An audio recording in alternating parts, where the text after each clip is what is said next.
আদালতের, সর্বোচ্চ আদালতের, নির্বাচন কমিশনের এবং জনগণের রায়কে আপনারা সেটাকে কার্যকর করুন। এটা কি ধরনের উদাহরণ আপনারা রেখে যাচ্ছেন? এটা তো আপনাদের জন্য কি কোনো ভালো কোনো উদাহরণ হচ্ছে কি না?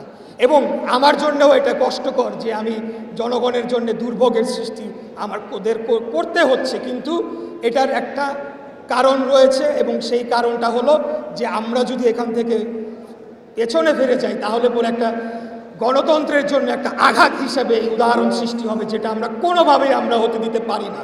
আমরা সকল পর্যায়ে কথা বলেছি, সকল পর্যায়ে সলা পরামর্শ করেই আমরা আজকের এই কর্মসূচি ঘোষণা করছি। তাই আমি সরকারকে আবারও আহ্বান জানাবো, আপনারা দ্রুততম সময় এটা নিষ্পত্তি করেন, না হলে আমাদের দলের সর্বোচ্চ পর্যায়ে আপনারা বৈঠক করে এসেছেন, সেই পর্যায়ে কথা বলে এটার মীমাংসা অতি দ্রুত করেন। তা না হলেও কিন্তু এই যে অচল অবস্থার সৃষ্টি হয়েছে সেটা কিন্তু কাটবে না।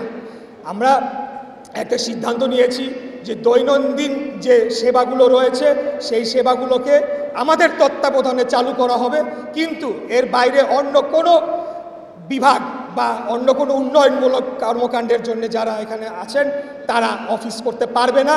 এবং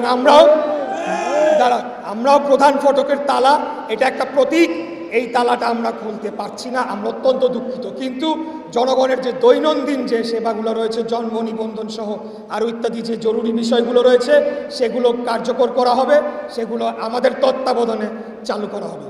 আমি অন্তর্বর্তীকালীন সরকারকে শেষ কথাটি বলতে চাই, আপনারা হয়তো ভাবছেন আমি গায়ের জোরে আমাদের যারা জনবল রয়েছে, জনশক্তি, তাদেরকে নিয়ে এসে এখানে দাবি করছি, আসলে কিন্তু তা না।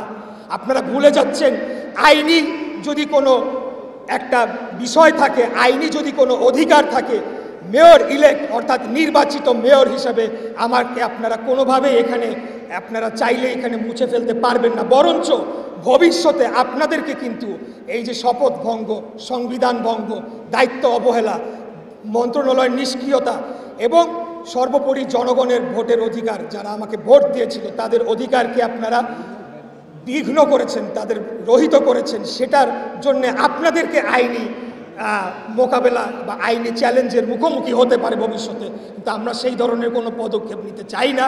আমরা চাই না এই সরকারের বৈধতা নিয়ে কোনো প্রশ্ন আসুক।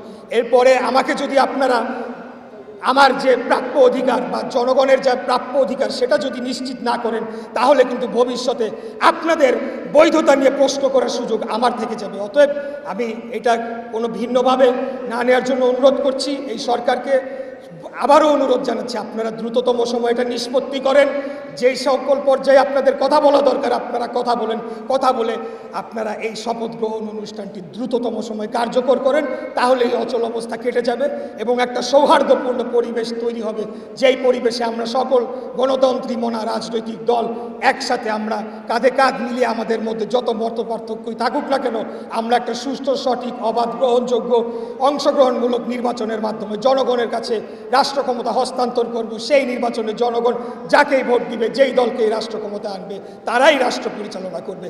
এটাই হচ্ছে আমাদের প্রতিজ্ঞা, এটাই আমাদের ওয়াদা। তাই প্রিয় উপস্থিতিবৃন্দ, আর বক্তব্য দীর্ঘায়িত করব না। আমরা যেটা বলেছি যে এই সমস্যা সুরাহা না করা পর্যন্ত আমাদের এই কর্মসূচি অব্যাহত থাকবে এবং আমিও এখানে যখন প্রয়োজন হবে, যখন আমাকে দরকার হবে, জনগণের পাশে এসে দাঁড়াবো। জনগণের প্রয়োজনে আমাকে সবসময় আপনারা পাশে পাবেন ইনশাআল্লাহ।